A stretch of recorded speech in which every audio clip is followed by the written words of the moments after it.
한국인만 몰랐던 더 큰 대한민국.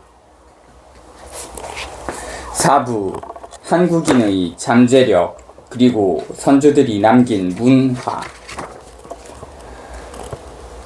한국인은 왜 독립적 사고를 못할까? 한국에 살면서 의아한 점이 하나 있다. 한국에는 훌륭한 고등교육을 받거나 하버드와 예일, 스탠포드 등에서 유학한 사람들, 기계공학부터 공공정책, 외교 등에서 뛰어난 지식과 식견을 갖춘 사람들이 차고 넘치는데, 그럼에도 한국은 국제 이슈에 관해 자국만의 비전과 시각을 제시할 능력이 없어 보인다는 점이다. 한국의 인재들은 북한 및 동아시아 이슈에 대해서는 훨씬 뛰어난 소통력을, 통찰력을 갖고 있으면서도 그저 전략 국제문제연구소의 마이클 그린, 프리스턴 대학의 존 이켄베리 등 미국 전문가가 쓴 글을 해석하고 받아들이는데 온 힘을 쏟는다. 이런 상황은 매우 심각한 문제다. 현재 미국은 대통령직을 떼돈 버는 수단으로 인식하는 억만장자 무리와 이들의 충성스러운 부하, 국익보다 금융자본을 위해 일하는 전문 공무원과 정치인 사이에서 전국 마비를 겪고 있다. 지금 미국 정부는 어떤 정책도 제시할 능력이 못 되는 실정이다. 따라서 미국은 일본과 중국, 북한 등 나라의 상황 변화에 대해 유의미한 대응은 고사하고 자극을 위한 장기 계획조차 구상하지 못한다. 아베 정권의 권위주의 확대를 미화하고 B급 영화에 나온 김정은의 희화화된 이미지를 내보이며 기회가 있을 때마다 중국의 추격에 대해 어두운 암심을 던지는 게 현재 미국 정책의 기조다. 여기에는 미국 제도, 쇠락을 결코 인정하지 않으려는 현실 부정이 깔려있다. 반면 현재 한국의 문재인 정부는 전 세계 어느 정부보다 확실한 정당성을 갖추고 있다. 게다가 한국은 독립적 정책 구상 및 동아시아 미래 제안을 위한 전문성과 노하우를 보유하고 있다.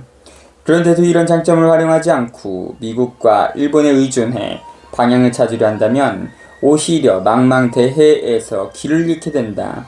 경제와 거버넌스, 안보 및 외교에서 미국보다 새로운 해결책을 제시하고 주도권을 줄 수 있음에도 불구하고 왜 한국은 서구, 그 중에서도 미국에 그렇게 의존하는 걸까? 중국과의 관계 개선도 마찬가지다. 한국에는 중국어를 할 줄 알고 중국 정치 및 경제를 깊이 있게 이해하며 고등교육까지 받은 인재들이 많다. 고립주의를 신봉하며 철저하게 반지성적인 트럼프 정부가 워싱턴의 자리를 잡고 앉은 만큼 이 문제에 대한 해결책을 제시할 쪽은 미국이 아니라 한국이다. 그러나 지금 상황은 결코 그렇지 않다. 한국 대학의 소장파 교수들을 보면 오로지 SSCI 저널의 논문을 기고해야만 좋은 평가를 받는 가혹한 시스템에서 살아남기 위해 잘못된 가정 속에 수립된 미국의 외교 정책을 받아들여야만 한다고 생각하는 것 같다. 스스로도 핵광산 방지 조약을 지키지 않으면서 북한의 위협만 강조하는 미국의 보수는 미국 학자들의 논문에서 결코 언급되지 않지만 그럼에도 한국 교수들은 이들의 논문을 이용해야 한다. 북한을 핵 보유국으로 보고 행동하면서도 북한을 핵 보유국으로 인정할 수는 없다는 미국의 말도 안 되는 주장도 받아들여야 한다. 한국은 미사일과 항공기에 대한 강박에서 벗어나 기후변화를 비롯한 지구적 위협에 대해 논의하도록 새로운 장을 열어줄 혁신적이고 장의적인 안보 정책을 만들어낼 여지가 충분히 있다. 중국이나 중앙아시아, 동남아시아가 어떻게 돌아가는지에 대해서는 한국이 미국보다 훨씬 실질적인 정보를 갖고 있다. 따라서 아주 혁신적이고 파격적인理論을 구축할 능력도 있다. 그럼에도 불구하고 어떤 이유에선지 한국은 그렇게 하지 못하고 있다. 서글픈 수동성이 한국의 정책 입안을 지배하는 형국이다. 물론 별다른 능력 없이도 높은 자리로 올라온 소위 전문가라는 사람 소수가 미디어와 정책을 장악한 현상은 한국만의 문제가 아니라 이데올로기 체계가 쇠퇴하고 지적 탐구 대신 물질적 소비를 우선시하는 지구 전체가 겪는 현상이다. 그래도 이 문제는 한국에서 특히 심각하다. 필리핀을 살펴보자. 한국보다 소득과 교육 수준이 훨씬 낮은데도 미국을 상대로 솔직하게 자기 주장을 한다. 수빅베이 해군 기지를 폐쇄했고 대통령이 중국을 국빈 방문했을 때에는 미국 정책에 대해 공개적으로 불평하기도 했다. 미성숙한 행동이긴 했지만 그렇다고 미국과 필리핀의 관계가 끝나진 않았다.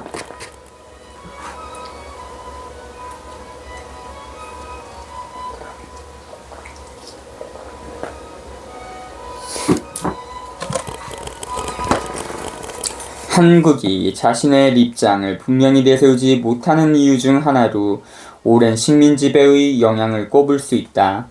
당시 겉으로는 문화 통치를 내세우며 유화 정책을 펼쳤던 일본은 다른 한편에선 무서운 탄압을 멈추지 않았다. 부드러운 가죽 장갑 안에 새 주먹을 감춘 일본 식민 당국의 지시에 따라 한국의 지식인과 공무원은 우선순위와 생각을 조정해야 했다. 이와 비슷하게 미국의 문화와 지시를 과도하게 존중하는 자세가 한국인의 마음속에 남아있다. 그래서인지 한국은 미국 지식계급의 심각한 쇠락과 정치 문화의 대대적 후퇴를 비판적으로 바라보지 못한다. 미국의 교육제도에 대해서도 확실히 이런 선입견이 형성돼 있다. 한국에서는 프랑스나 독일, 일본, 네덜란드, 이탈리아, 스페인 등 지에서 석박사 과정을 마친 사람이 상대적으로 적다. 심지어 영국도 찾아보기 힘들 정도다. 그런데 뛰어난 고등교육을 받은 한국의 지식인들이 입장을 명확히 밝히지 못하고 미국의 터무니없는 요구에 따르기 위해 엄청난 노력을 기울이는 이유를 식민시대의 사고방식의 탓으로만 돌리기에는 부족함이 있다. 이와 함께 강대국을 섬기는 4대의 례라는 관행을 들 수 있다.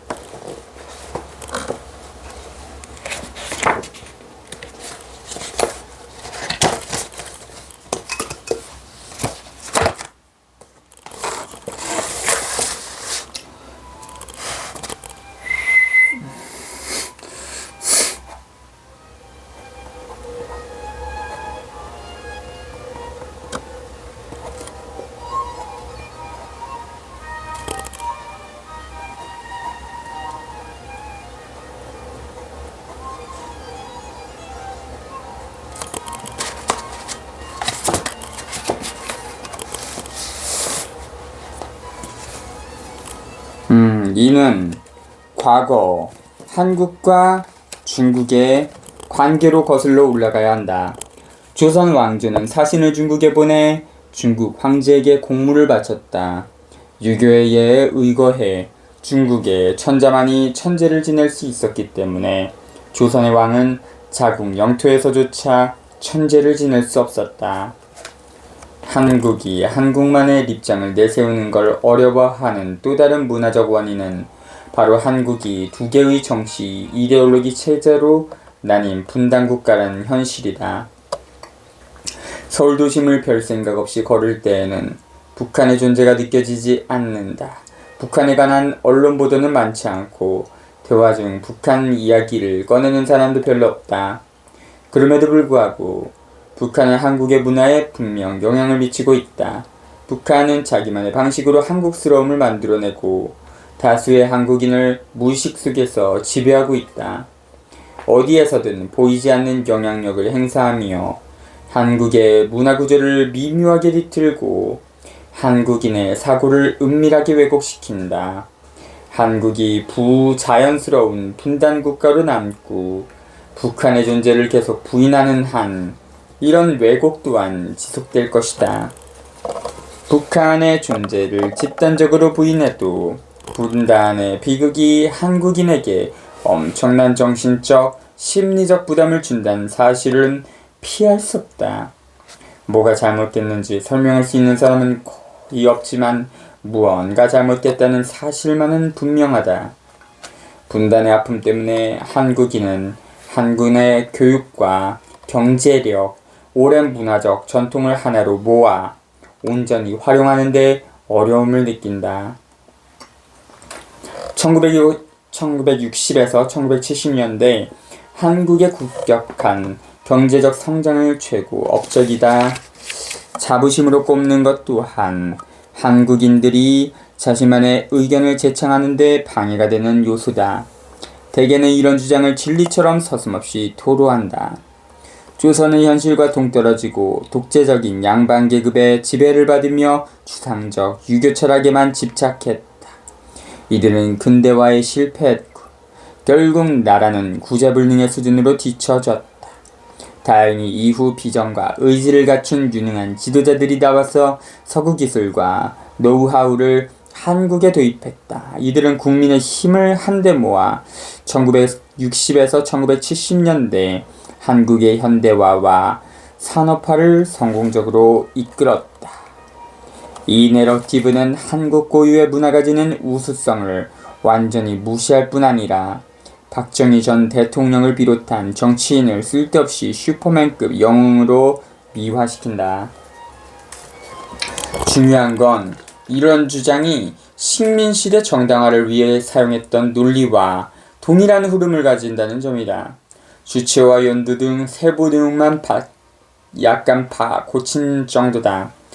1930에서 1940년대 한국의 현대화를 돕기 위해 일본이 계획한 것처럼 1960에서 1970년대 한국의 현대화를 돕기 위해 박정희들이 나섰다고 말하고 있다.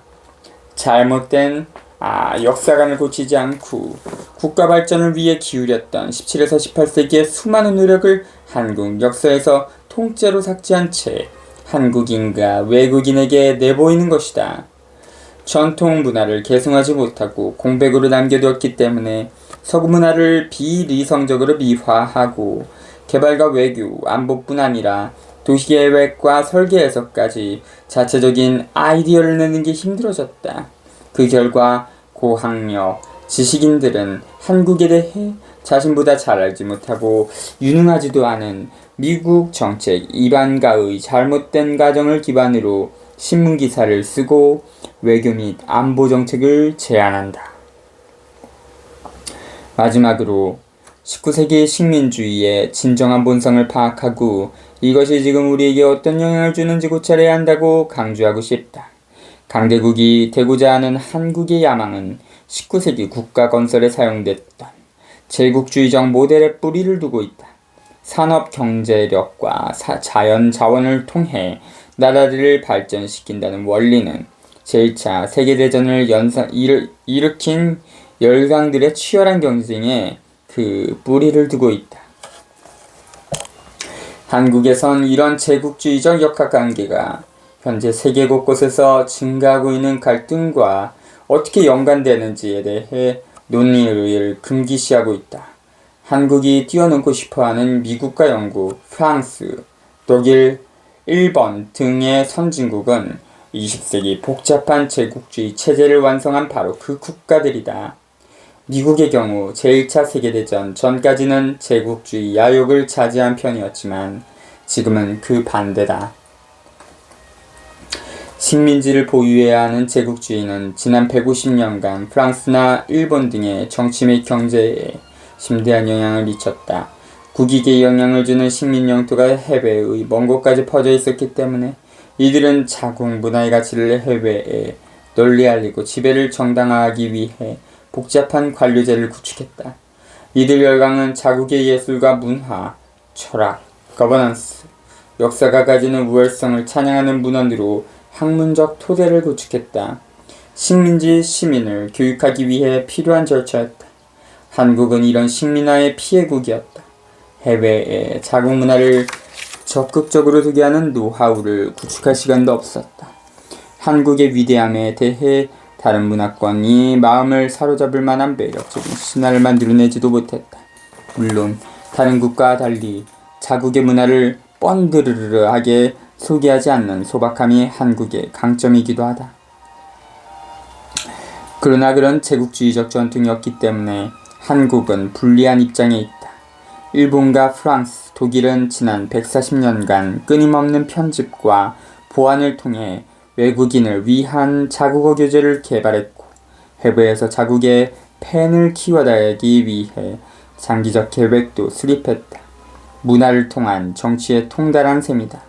한국은 1990년대에 와서야 문화를 본격적으로 해외에 홍보하기 시작했는데 아직까지도 내실이 부족하다. 이런 복합적인 원인들이 한국이 국제관계에서 자국 문화와 지정학적 입지에 기반한 고유의 입장을 제시하지 못하도록 막고 있다. 일본과 미국의 정계에서는 자신의 이익만 지키려는 소수 군벌과 억만장자들이 의사결정 과정에서 전문가 집단을 배제하고 혼란을 이어가고 있다. 한국이 안보 및 외교에서 고유의 역사, 문화인식을 바탕으로 자국의 관점을 제시할 수 있어야 한다. 그래야만 한국어는 단 한마디도 모르면서 자칭 한국 전문가라 주장하는 워싱턴의 학자 및 정치인이 강요하는 내러티브에 효과적으로 맞설 수 있다. 18.